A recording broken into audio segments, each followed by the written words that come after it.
Are you looking for wisdom, courage, and guidance on your journey as a changemaker? Grab your headphones, a warm drink, and possibly a notebook. You're going to want to take notes. You've found your new favorite podcast. Welcome to Become a Good Ancestor, a podcast hosted by Layla Saad. Layla is a New York Times and Sunday Times best-selling author, an international speaker, and a globally respected teacher on the topics of race, identity, leadership, personal transformation, and social change. In each episode, Layla interviews some of the world's most inspiring authors of color who are changing the world with their words. From memoirs to manifestos, poetry to pop culture, science to social justice, and everything in between. Join Layla as she dives deep with BIPOC authors who are showing us the way to healing and liberation. This is a place for people who want to help change the world, in honor of those who have come before us, and in service to those who will come after we are gone. Hello, everybody, and welcome to episode 7 of Become a Good Ancestor podcast. I am your host, Layla Saad, and this is the place where inner work meets social change. Today, I'm speaking with thought leader and 18-time published author, almost 19 times, Tracey Michae'l Lewis-Giggetts. Tracey works at the intersection of culture, identity, and faith and spirituality at the deepest levels. In addition to being a prolific writer, she's also the host of the podcast Heart Talk with Tracey Michae'l and founder of Heart Space, a healing community created to serve those who've experienced trauma of any kind through the use of storytelling and the arts. And she is a real master at that, as you'll explore and see during this conversation. Her most recent publication is the critically acclaimed book, Black Joy: Stories of Resistance, Resilience, and Restoration. This collection of lyrical essays explores the way joy has evolved, even in the midst of trauma in Tracey's own life. And by detailing these instances of joy in the context of Black culture, she offers us a guide that helps us to recognize the power of Black joy as a resource to draw upon and to challenge the one-dimensional, one-note narrative of Black life as solely comprised of trauma and hardship. This is a book that when I saw it on Instagram, I immediately saved it to my little folder of books because I knew I wanted to read it. I knew that this had been a theme that I've been exploring in my own life for a number of years now. And it just felt like, yes, I want to read this book. I want to speak to this author. And you'll see exactly what I mean during the course of this conversation. We'll be talking all about Black Joy today with Tracey, and we'll be exploring the book with our community in the book club. To find out more about the book and to join us in the book club, visit becomegoodancestor.com/book club. And without further ado, welcome, Tracey. Thank you so much. I'm so glad to be here. I'm so glad to be in conversation with you. And what a like sunshine in a person you are, while also being very honoring of trauma and of grief and of rage. I really love that about you and your work. Before we get into the conversation, can you let people know where they can find you and your work online? Yes. The entry point, I think the best entry point is my website, which is tracymlewis.com. That has all the things in terms of where I can be reached, social media, etc. I'm on Instagram as TMLG Writer and Twitter as TM Lewis. Perfect. So go follow her and all the things. Go visit her website. There's lots to explore. Can you tell us who are some of the ancestors, living or transitioned, societal or familial, who have influenced you on your journey? If you had asked me that a couple of years ago, I probably would have focused on literary ancestors. The Zora Neale Hurston, James Baldwin, Toni Morrison, because I felt like when I thought of myself as a storyteller, in the traditions that I wanted to be a part of, that's that's what that's what would come to me. And I think when I think of them as witnesses to my own work, I definitely, I think, gravitate toward ancestral storytelling and writing and that kind of thing. But now, um, I think of my grandmother. I think of I recently did some genealogical work, and I think of my third great grandmother who was enslaved on a plantation in Wilmington, North Carolina. I think of my cousin Vicky, who you know, we lost to racial violence a few years ago. I think about the women in my family, and I think part of my joy work has been listening and tapping into them as witnesses of like what I'm doing and the work that I'm trying to accomplish. So I think it's different now. I think it's more intimate. It's closer to home. It is familial. Mm. My grandmother in particular, which I write about in the book quite a bit. So That's that's so interesting to hear. I think definitely as a writer, I completely related to what you said about kind of finding your sense of belonging, I guess, your sense of identity and knowing that you're part of a lineage, an ideological lineage and a absolutely, lineage of shared both trauma, but also resilience and creativity.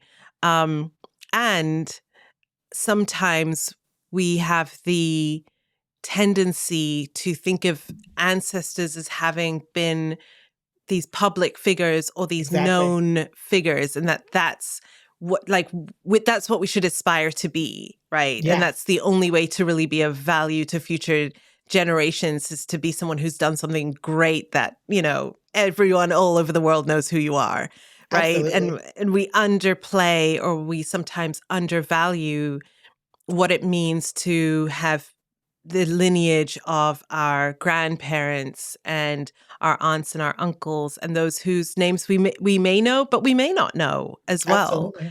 Yeah.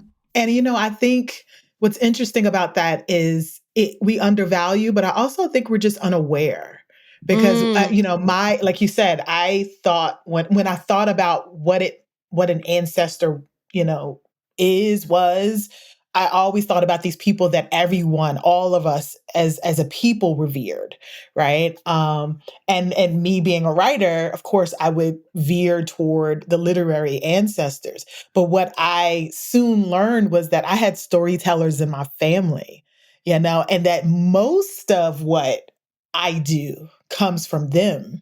Wow. Yes, my education is Baldwin, my reading, my teaching, all of that is, Morrison, et cetera. And I can honor that and appreciate that.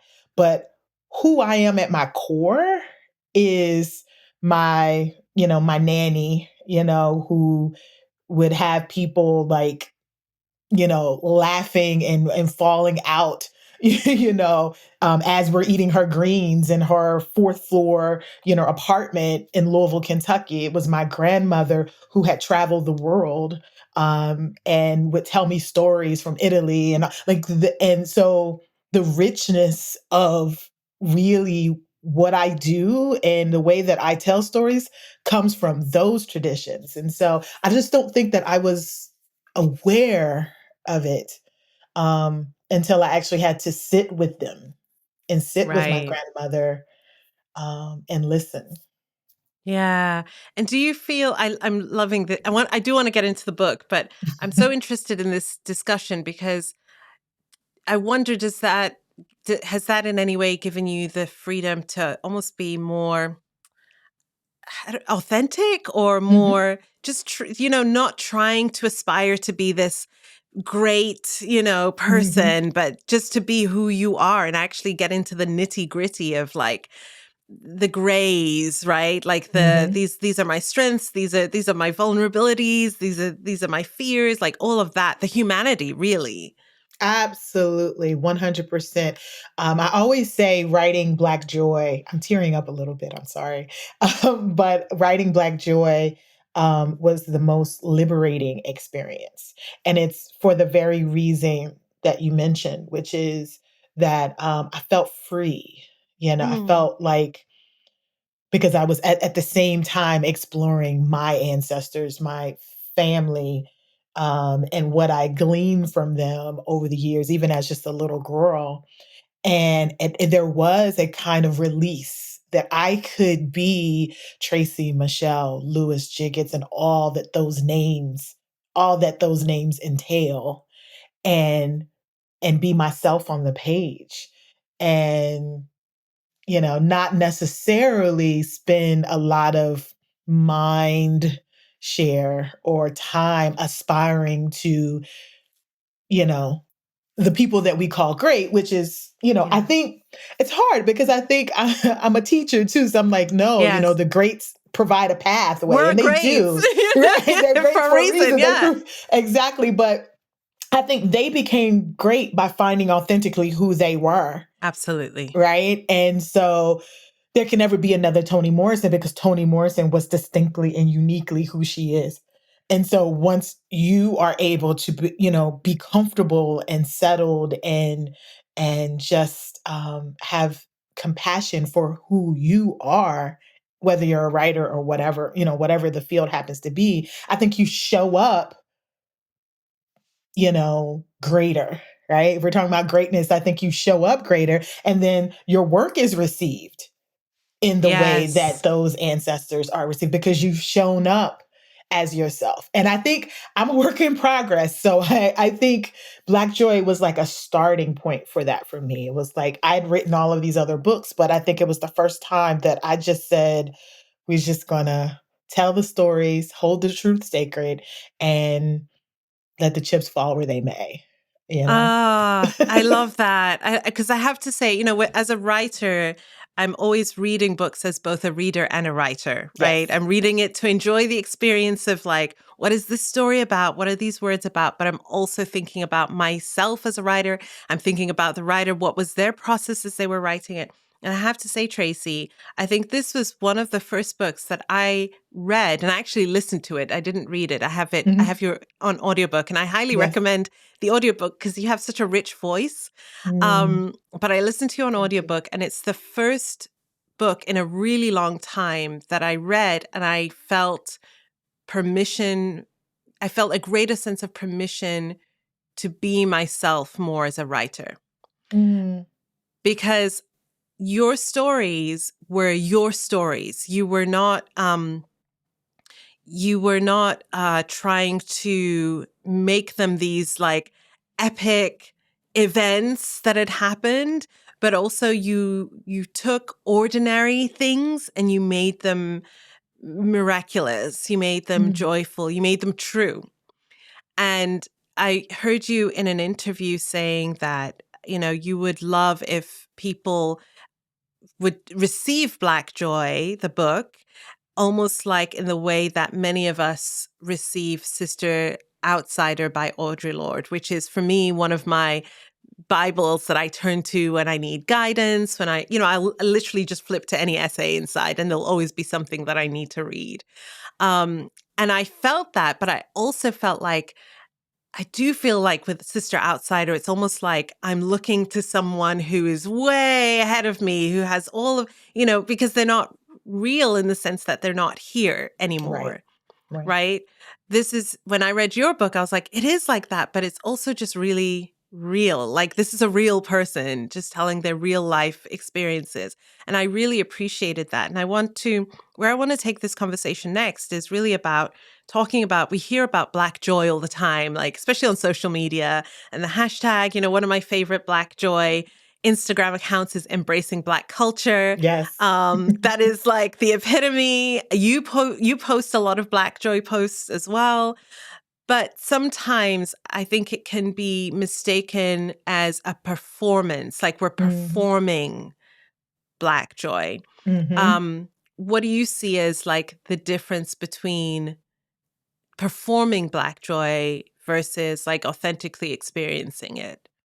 Yeah, I think that their Black joy is shows up in a myriad of ways, and yes, it's cultural expression. But I think what I was trying to do in this even in this book was, and even, on social media when I post things about Black joy, is to, yes, it might be a spades game or the cookout or, all of these kinds of things, but it's also, that feeling that a person has when they get into the school that they want to get into, or, the image of the grandmother rocking back and forth, not knowing that her Gen Z great grandchild is recording her. It's an essence, right? It is a undercurrent.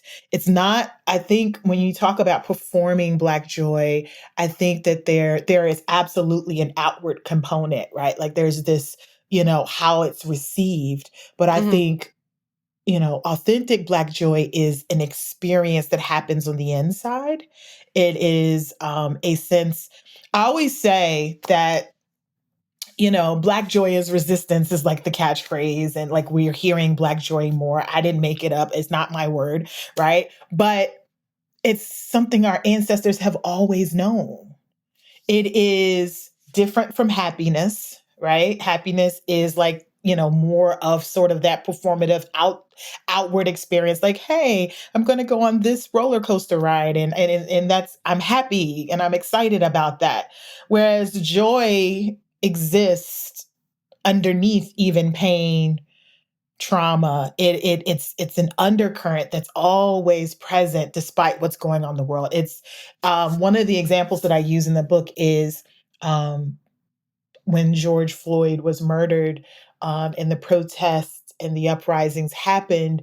In addition to the confrontation and the righteous anger and the chanting and those kinds of things that were happening, there was this dancing and there was this, singing, and that's existed in civil rights movement. We see some of that also. Like it's this undercurrent, it's this defiance, a demonstration of humanity, right? And that's what makes Black joy Black joy, is this idea that it exists in the midst of, in the presence of, it's held simultaneously with rage and grief and trauma and all those other things. So you can't perform it if it's not standing in the presence of those other things, right?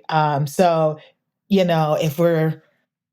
if I'm dancing and I'm doing whatever, the backstory could be that I'm dancing because that's the only way that I can physiologically move the pain and the rage through my body. That's what makes it not performative. And I'm dancing just to be seen on a TikTok video, I mean, there's value to that, I guess, because, nobody knows what's going on with you. And so, they may find joy, they may tap into their own joy because of that. So I think there's value in it. But when I think about the meaningful parts of Black joy, it really is about it standing in the midst of all that other stuff as a kind of defiance. And then also it showing up after we've overcome, after we've survived, So it's on both ends, right? It's within the rage, grief, sorrow. And it's also on the outside as, that's where our resilience comes in, right? Like it's the way we innovate, the way we create in spite of those things. So yeah, I feel like I went around in circles and answered your questions. No, because so I shared in the intro that Black joy and joy, peace, all of those things have been things that I've been exploring for myself for a number of years now. And joy was a word that if you'd asked me 5 years ago, I had a real revulsion for that word. Like it was a very almost triggering word for me. Yes. The words joy and pleasure. Those were two words that I had physical reactions to, that I just didn't know. I didn't know how to tap into, and I didn't see it as anything except frivolity. And having done a lot of healing work and personal development and, self-growth work, I really understand a lot of the roots of where that comes from, and um, the intergenerational passing on of survival tactics, Mhm. really, what it means to survive as a Black person in predominantly white spaces, how to keep yourself safe, but also how to strive so that you're never, you're always perfect. There's not a reason why you get left behind. And so that leaves little room for joy and for pleasure. They don't have a function, well, I hadn't been taught the function, the strategy, as you talk about in the book, the ways that joy and pleasure actually are very powerful tools. And so it was interesting reading about your own coming to your own journey with joy, that, Mhm. tell us about, the conversation that you had with your therapist Mhm. and really Yeah. where this stemmed from. Yeah. I, like you, um, 5 or 6 years ago, if you told me I had to write a whole book about Black joy, I'm like, no. Like, for what? Why? And I don't know if I had like if I was, if it triggered me like negatively. I just didn't know what it was. And like you, I think, I didn't think I had permission to experience joy. I think I'd had happy moments, and of course I've been happy, but I don't think that I really knew what joy was. I mean, and I think I was afraid of joy because Absolutely. joy felt Same. like it was a precursor to something, like when the other shoe dropped, right? So like there's this, Brene Brown talks about like foreboding joy, like this idea that if I'm too happy, if I settle and just sit in this joy, something bad is going to happen, something terrible. And so I resisted it because I'm like, if I, something's going to catch me off guard. And because you mentioned just kind of doing the work, and I was doing this deep trauma work where I was uncovering why I needed to be that in control, right, of everything. So yeah, I mean, I entered the conversation and the thinking about joy from grief. I was experiencing overwhelming grief that was affecting me physically. I was doing deep trauma work about my childhood, and I sat in my therapist's office, and just out of the blue, she just kind of asked me, "Well, what does joy feel like in your body?" And I was like, "Say what now?" Like, I don't know. Like, what does that even mean? And I'm well over 40 years old, and I'm like, I don't know what joy feels like in my body. And that feels not that great to me. So I began to pay, and I always come at it from a somatic standpoint because I think that's our first point of reference for any emotion, right? Like if you ask me, what does anger feel like? I know what memory I can call up that's going to generate anger. I know what memory that I can call up that's going to generate sorrow and grief. Immediately, I know I can access it. I can tap into it. Those are easy for me. Joy was like, I don't know. And so that began me paying close attention to what joy felt like in my body. And I talk about it in the book. It was watching a television show and being a writer and a storyteller and being so excited that these characters were amazing. And then like having the presence of mind, I think, to stop and say, oh, wait a minute. Like I feel tingly. I felt like, oh, I'm joyful. I'm happy, right? This is what joy feels like. I have a snapshot now. It feels weird that it's watching this and This Is Us, and that's how it comes, but I'll take it. And I began to call it up when I needed it, when grief felt like it was going to overwhelm me, or rage, I was so angry. Then I could call up that memory, and it wouldn't take the rage away, but it would somehow right size me or keep me from going over the edge, or even just acting out of my rage, yelling at my husband for no reason because I'm angry and I don't have an outlet for it. And so that led to me thinking about how Black folks have used joy, and doing research and talking to my ancestors, talking to those who have gone by and asking for their guidance, um, and then trying to recreate joy and being intentional about how do I take this feeling that I now am aware of and how do I intentionally recreate it in my life. And that's where I Yes. am now. Like it's a work in progress. Like what do I need in this moment to recreate those feelings of joy so that I can calm my central nervous system? Because again, it's somatic. Calm my anxiety. I can calm a panic attack, or whatever that's hitting me in this moment. What do I need to do? And that might be, you know what, let me take my daughter to the park and let's get on the swings because my inner child, my 10-year-old, needs to swing right now.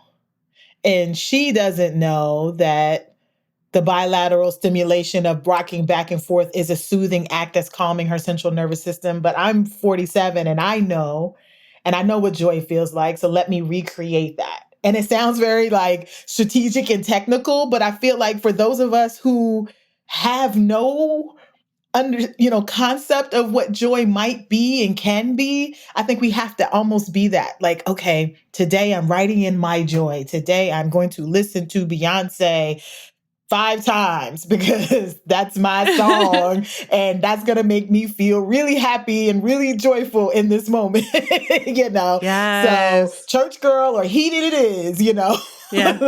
that's, we all have Yes. different things, but I think that's how we get to it.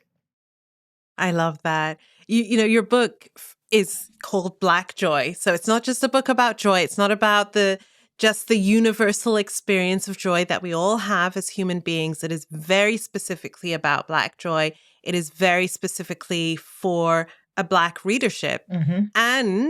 And I truly believe that this is a book that everyone can read and get something from, while also not trying to place themselves in a Black person's body or in a Black experience. Can you talk about what that process was like of you writing, knowing that, I'm very clear on who my audience is for this book. Yeah. And joy isn't something only that Black people can experience or have permission to or can intentionally create. Absolutely. So when I wrote an essay for the Washington Post that kind of sparked and spiraled into what we now have as the book. But when I wrote about Black joy, I got a lot of wonderful responses. I also got responses like, once again, we're dividing by race. Joy is a human experience, and it absolutely is. It's a physiological response to pleasure. It is, you know, absolutely an emotion that it's universal, we all have access to. And Black joy is all of that wrapped in this melanin, wrapped into the historical and present day situation that this melanin finds itself in. And so it's a cultural expression that's unique to us because of what this skin means in this world. And I had to be very clear about that. So when I got the book deal and I started writing these essays, I was just very intentional. Like, I'm talking to Black folks. You know what I'm saying? Like, I'm writing to us. And I want us to really dig in and explore all the myriad and wonderful ways that our joy has shown up. We have used it and strategically wielded it as a demonstration of our humanity. How we have been resilient in the face of all of this stuff, and our joy has shown up in that resilience. And the last leg of the race, I think, is how do we use it to heal? Whether or not we solve the issue of white supremacy, whether we solve the issue of misogyny and patriarchy, whether we, solve all of those problems or not, how do we heal? How do we use joy as a way to access healing? That's the reason why the book has the 3 movements that it does. And so, I tried to, that's when my literary ancestor, Toni Morrison, popped up and says, we're not worried about the gays. Right. We're not interested in the white gays. However, you know as well as I do that publishing is publishing, right? And they want to reach the widest audience as possible, and they want the book to sell. And unfortunately, A lot of times they think that that can't happen with a target audience of just Black folks. And so I actually had a wonderful experience with my publisher and editor where they understood where I was coming from. But when I got into talking to people after the book was out, I got a lot of the questions. It was like, well, how do white folks, engage this text? And so I'm going to share a story. It's going to be really quick. This is how I think white folks can, or anyone that's non-Black can engage this text. Before you go into this, I want to like highlight this for our book club members who are listening to this, who are not Black, who are thinking, how do I approach reading this, discussing this book? Please go, Tracy. Okay. So here's the story. So when we were living outside of Philadelphia, me and my husband and my daughter, she was really little at the time, there was this Greek festival that we loved to go to. And it was in our neighborhood, and we'd bring our daughter. The food was amazing. The entertainment, the dancing, all of that was amazing. And we, with our brown selves, a little brown speck, would go. And everyone was really kind, and we just had a really great time at this Greek festival. What we did not do is say, maybe you need a little more honey in your baklava. What we did not do is jump on the stage and try to do the dances with the dancers, even though they probably would have welcomed it or probably thought it was funny or whatever. We did not center ourselves in that experience. We appreciated it. We observed it. We learned from it. We now know a little bit more about Greek culture that we did not know prior to attending. We had a great time without having to be the center, even as brown specks, as the different, people in the space. And so when I think about how white and non-Black people can engage this, that's what I think about. It's like, how do you read this, appreciate, observe, learn from? Maybe it provides a bridge to you and your Black coworker or your Black, neighbor or whatever. Like, how do you maybe not call the cops on the kids that are double dutching and dancing because you now recognize it as Black joy? You recognize it because you've read the book, right? And you're like, oh no, that's not disruptive. That's actually just them having a really great time in their particular cultural expression, and I can go and mind my business, right? So like, I feel like the decentering, because you may not recognize some of what I'm talking about on the page is what has to happen. And just the appreciation without having to understand it fully, right? Like, but just to appreciate the lyricism that I attempted, the language that I used to try to capture this feeling, the stories that I'm telling, as if you would any other text, any other book. And so that's hopefully how, and I think I've had white readers who have come to me and said, yes, like, I heard you tell the Greek, celebration story, and then I read the book and I get it. Yes, I can now see. There's a essay called Smells Like Blackness, where I just kind of playing with form and all of that. But it's like all of these myriad of ways that Blackness might show up in cultural expression that you have, some white folks just are not going to get. But that's okay. You can be okay with that.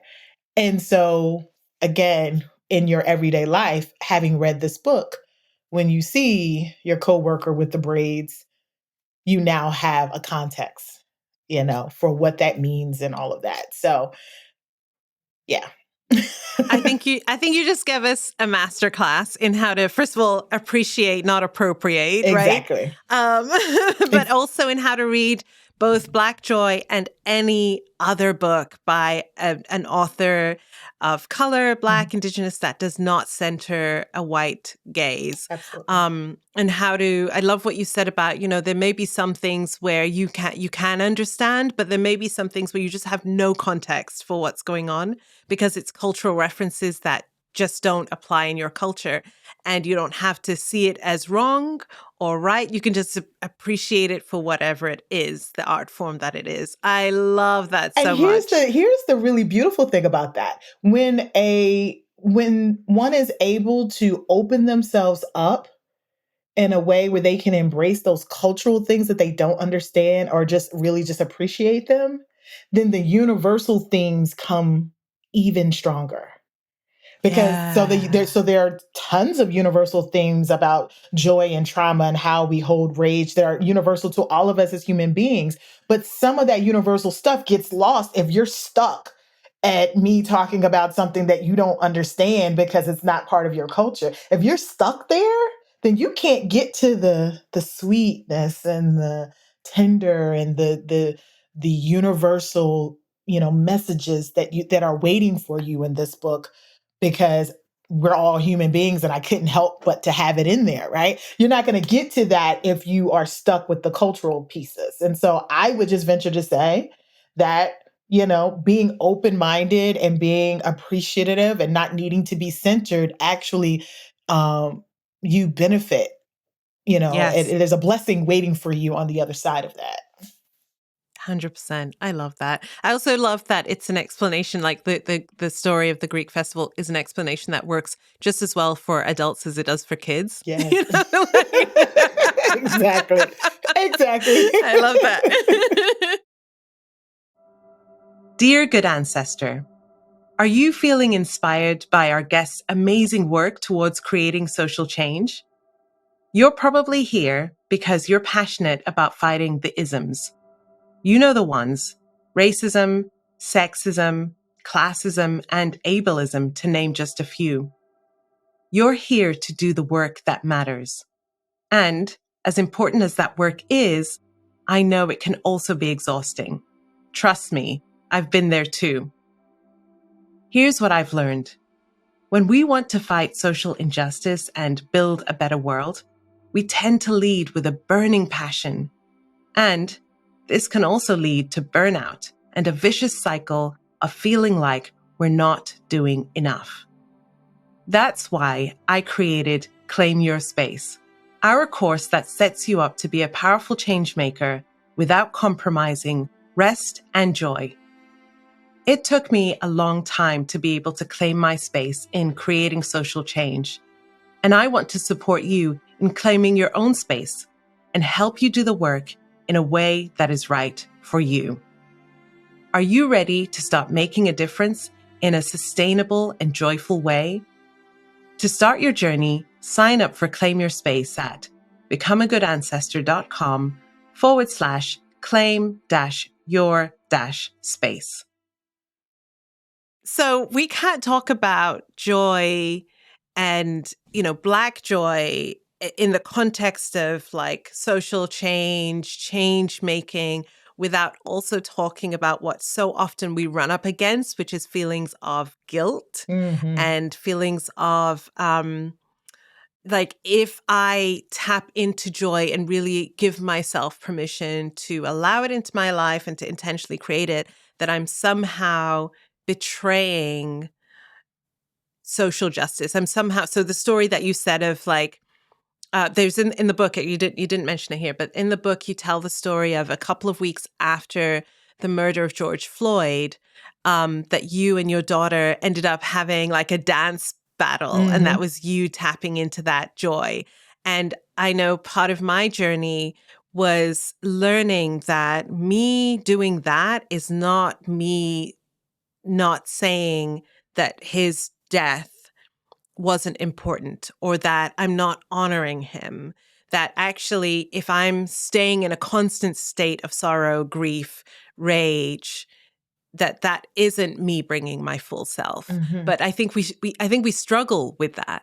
We absolutely do. I remember I had a conversation with Kiese Layman about the book when it first came out, and he was sharing how, he sometimes feels guilty as if he's not struggling and, constantly, in the struggle of this work, Yes. that he's somehow doing a disservice to or dishonoring his ancestors, right? That and I think for me, having racial violence kind of hit close to home in 2018, I lost my cousin. A white man walked into a Kroger and shot two Black people in Louisville, Kentucky, and one of those was a family member. And I think for a good while after that, I think I held so much grief that even if I wanted to experience joy, I felt like it would somehow say that I'm not grieving enough, or I'm not holding enough rage and sorrow for what happened.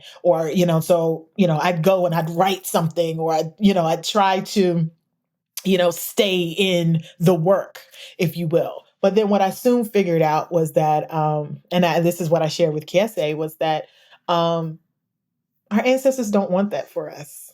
I think we got it. Mm. We got it. I don't want that for my children. Like, Exactly. Like, I think we got it twisted. I think that Yeah.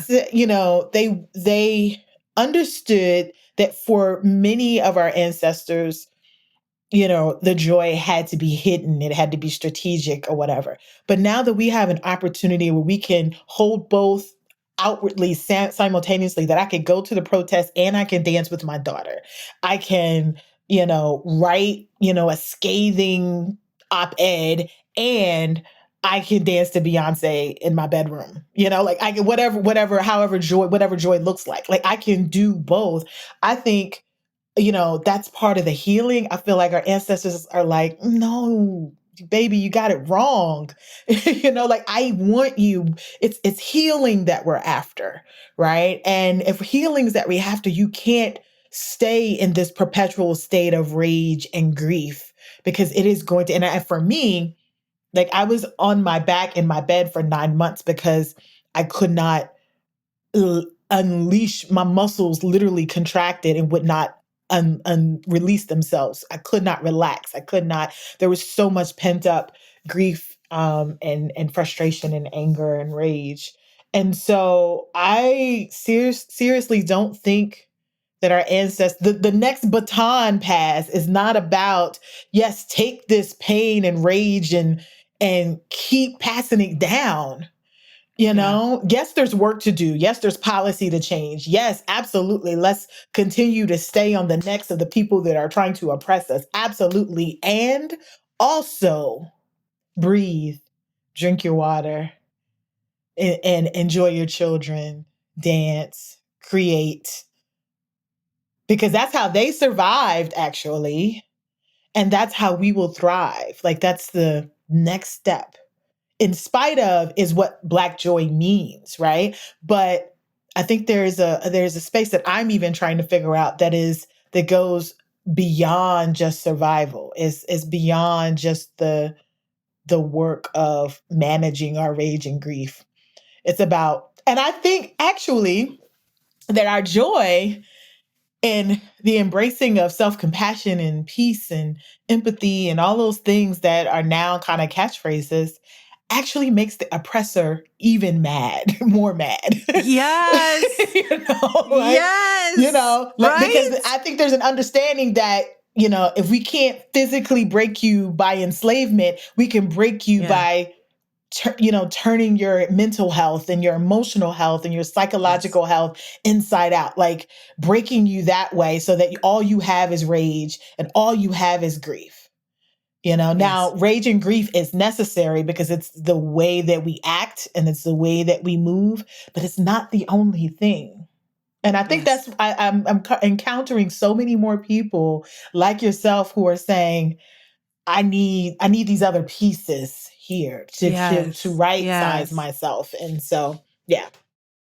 I'm really grateful for a mentor I had a few years ago who taught me that things like so I love Audre Lorde, but the one phrase that stuck with me from working with this mentor is Audre Lorde's phrase about self-care as being resistance, and so she would teach me, no, like if your self-care, if the root of how you're approaching self-care is from a place of resistance as opposed to it being your birthright, right?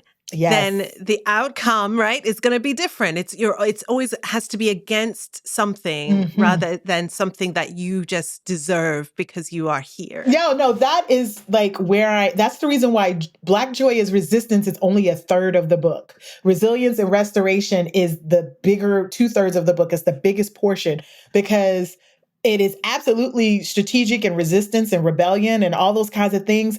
But I'm afraid that if that's all it is, then we are centering the gaze, right? If I'm extreme, like even while I was dancing with my daughter in our backyard and hitting her with the Cabbage Patch and she hitting me with whatever Gen Zers do, and we were doing that, I was hyper aware of the guy down the street who I know wasn't too happy about us, dancing in the yard. Or I was there's that duality that's present. And I was actually centering his gaze instead of being That's fully right. immersed in the moment. I was thinking about the perception of us as two Black girls dancing in the yard and what that might mean. And then some of that, is part of our experience and we can't shake.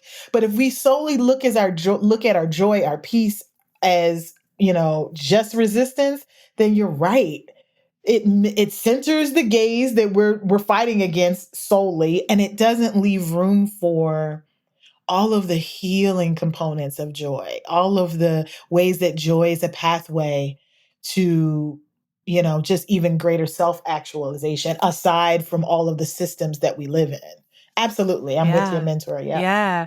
Yes, I love that. I think that the mind switch for me of joy, self-care, peace, whatever, abundance, all of these things as being I'm inherently It's deserving our of them birthright. because Absolutely. I'm a human, not even because I'm Black and because all of these things have happened. We need to rebalance things. No, I'm a human being. Yes. So I deserve it just as much as anybody else. Has really shifted, like you said, that self-perception and how we relate to the white gaze Yes. as well. Absolutely. Yes. Perfect place to land. Let's bring on Rima Zaman, our book club facilitator, who's going to be leading discussions of Black Joy, the book, in our book club this month. Hello. Hi, Rima. Hi. Hi, Hey, Tracy. Rima. Hi, Say hi, Rima. Layla. Thank you so much for being on this interview with us, and thank you for inviting me in. I love your book so much, and I've been loving your conversation the two of you have been having, and it reminds me of so many um, interactions, to put it nicely, I've had throughout my life with very well-meaning white people who have tried to school me on my joy and my confidence, telling me that my joy is naivete and my confidence is arrogance. I remember we weren't even dating, we were speaking, this guy and I, years ago, years ago. And he said, the way you speak about your work, and I had just started writing and I hadn't been published yet. My book hadn't been published yet. And I was so excited about, I think I have a voice. I think I can make something of myself. I think I can have I can contribute something and make an imprint on this world. And I was so excited to share this, my joy and my confidence, my newly birthed confidence. And he said, I just feel like you're so you have this Pollyanna outlook and you're speaking in a very arrogant way. Who are you to think you can get published? And I just kind of was like, first of all, this is the last conversation we're ever having. Exactly. And I said, my joy is not naivete and my confidence is not arrogance.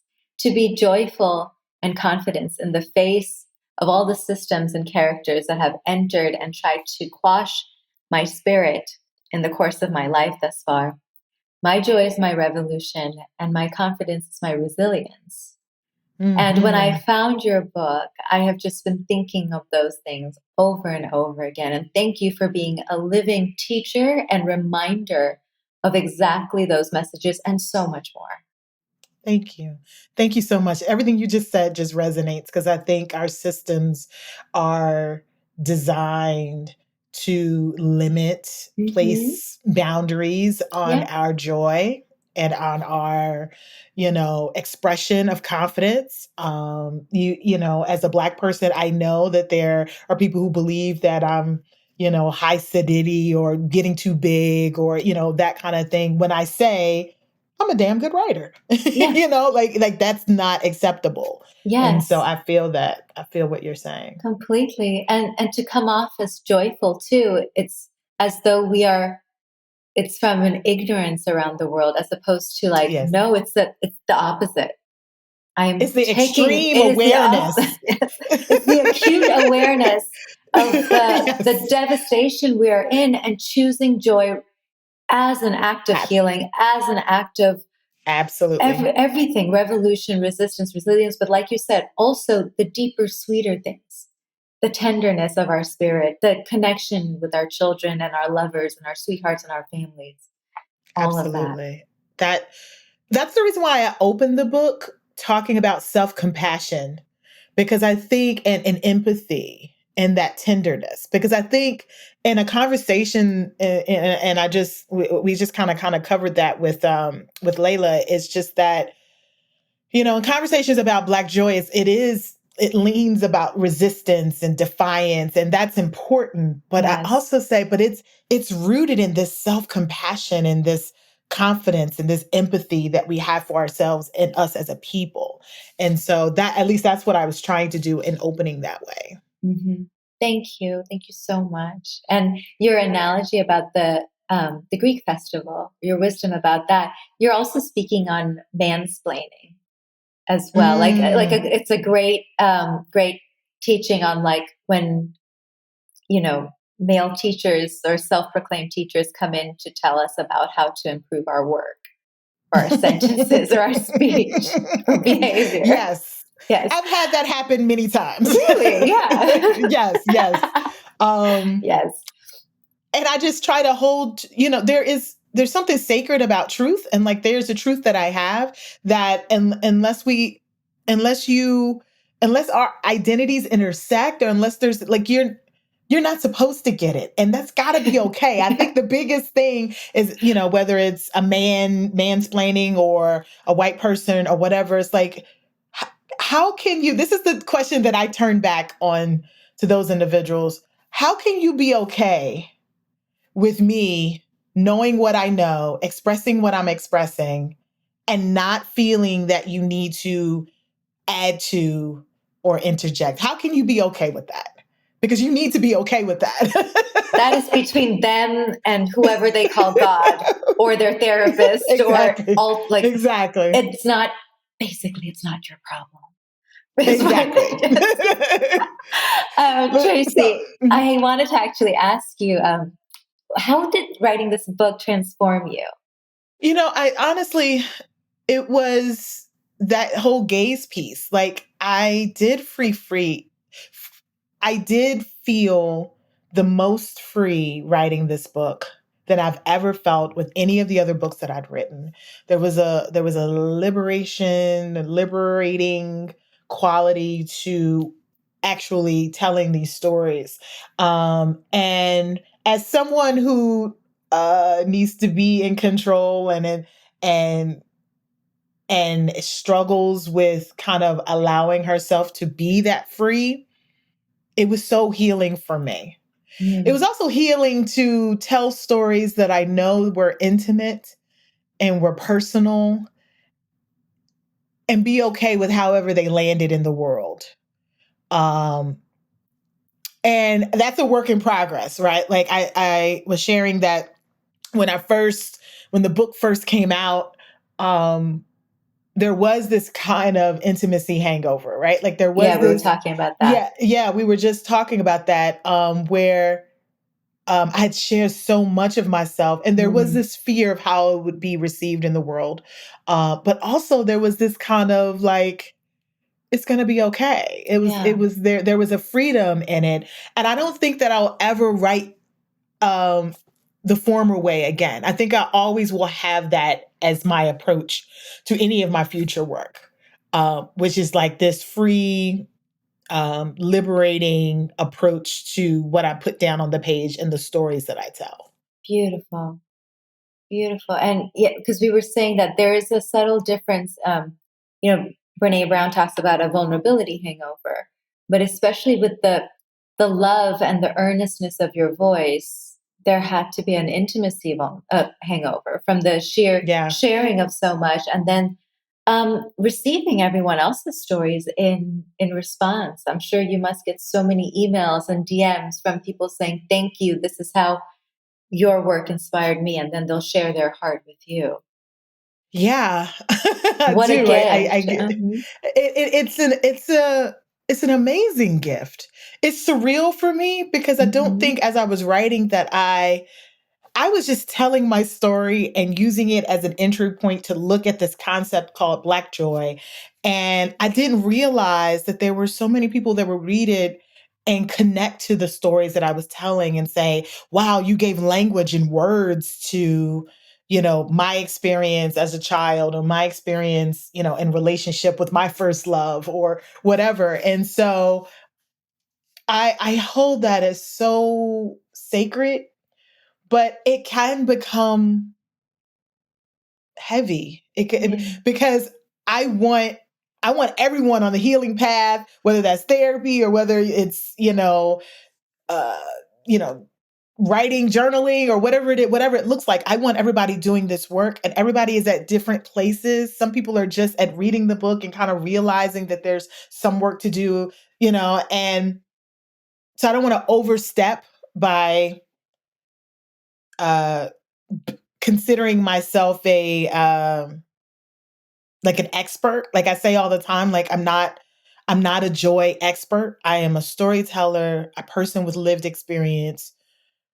Um and I'm a work in progress, and I just happen to have this particular skill set that I can share with you my stories. But yeah, it can be heavy to hold all of those stories and my Yes. own, right? Yes. So some of that work for me lately has just been trying to listen and hold space for individuals without internalizing it, Mm. and taking it all the way in. And Right. that's a challenge because I'm not built that way. I'm built to Mm. take in everybody's stuff. That's just who I am. Right. So it's work. It is work. And it's a continual self-care journey for yourself. Absolutely. And self-care and soul care, which for me is very different because for me, self-care feels, and I know it's like a buzzword, but and it feels like, I love a good massage. I love a good, and I think there's somatically some things that happen when with your central nervous system, when you get massage or you do movement and all of that. But then there's some soul stuff. Like there's some boundaries that I have to set. There are some conversations that I have to have. There's some conversations I don't have to have. There are some yeses and some nos, and all of that is like speaking to the inner work that I have to do. That makes me able to receive stories without them weighing me down. Yes. Yeah. It's not everyone else's stories are not necessarily your responsibility to carry. Can't be. I'm learning that. Yeah. I I'm know. learning that. Yeah. No, and it's a testament to how deeply you care and how deeply you love. Not only the message, but your community that you have built and how deeply they trust you. So of course, like navigating all of those pieces and holding all of those elements carefully. It's like I would think an amazing essay from you one day would be wisdom on that. Because I think a lot of people can, even without being a writer, to understand what it would mean. Like everyone in some capacity understands that. And actually, my other question was Absolutely. how did writing this book transform your relationships? Because of the intimate stories that I told, there was one person in particular that I was concerned about, which was my mother. So I had sent her an advance copy earlier and just kind of let her know, this is the book. And I need you to kind of sit with it, because this is what's going out into the world. And what's interesting was the emotional kind of upheaval that I had, knowing that there was going to be things that she learned and things that I was going to express that she did not want me to share with the world, or that she would be learning for the first time. And much of that emotional upheaval comes from knowing that I wasn't going to change it. That's the freedom. That's the Mm, liberation, right? I knew I wasn't going to change it no matter her response. right. And so our relationship is good. And we are at a different place because of it. right? I think that she's actually sharing more with me now, right? I'm getting the stories that I'd hoped that I'd have beforehand, right? Because I think that I took care in sharing those stories. I wanted to share those stories from my POV only, and also to hold them with some grace, and I think she saw that, even if it would made her uncomfortable. And so that right there, I think, was the relationship that I was most concerned about, but the one that ended up being, on a healing path. Right. That wasn't necessarily present prior to. Right. You know what that just made me think of? That joy is brave and bravery is contagious. You gave her permission to be more open with her stories with you. I received that. I do. I hope that is the case and I receive that. Thank you. I love that, Rima. Like, can we tweet that? Like, can we put it on a quote somewhere and post it? That is we should beautiful. build like a platform. Yes. We should have a platform, Layla. Let's talk about that. Maybe become a good ancestor. Let's start. That was wonderful. Thank you so much, Tracy. Above all, I think what I got from the book, and just having the pleasure of having this conversation with you, and even listening to your conversation with Rima, is the one thing that I'm taking away is actually the power of us telling our stories and the ways that it can free us and heal other people. So as both a reader and a writer, I just want to say thank you. Your book has been transformational for me. I think it's going to take me in a really interesting and deeper direction as a writer and as a human being. And I truly feel that this is healing work that you're doing. And I'm so grateful for you. Thank you. Thank you so much. That means the world to me. It really does. Okay, our last question.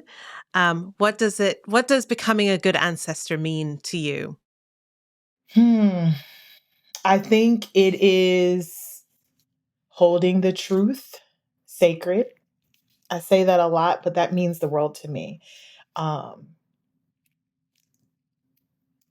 think it is telling good stories. I think what my mother in that previous conversation is doing is preparing herself to become a good ancestor, right? And when I say good, I don't necessarily mean like saccharine or happy or, or even on the other extreme, trauma filled, right? Like juicy.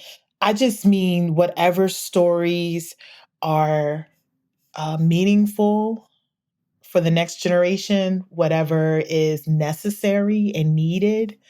I talk about like my grandmother, and there were stories that I feel like are lost in the ether now because she took them with her.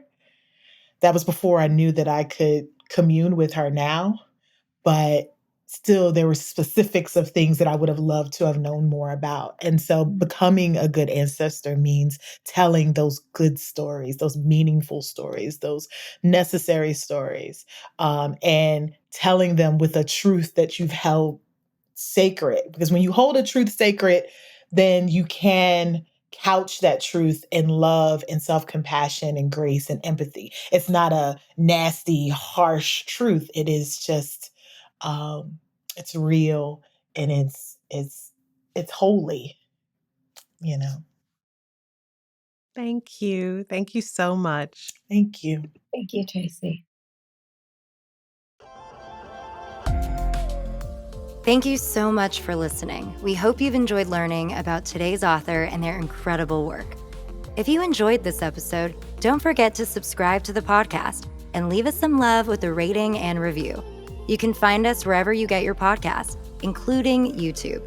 And of course, don't forget to buy the book we talked about today. We're on a mission to center and celebrate BIPOC authors, and you can help us do that by sharing this episode and the book. You can join us in our book club to dive deeper into today's book. Visit becomeagoodancestor.com/book club to find out more. For more inspiration and learning, you can find us at becomeagoodancestor.com and become_a_good_ancestor on Instagram. Thank you for being on the journey with us as we strive to become good ancestors, in honor of those who have come before us and in service to those who will come after we are gone.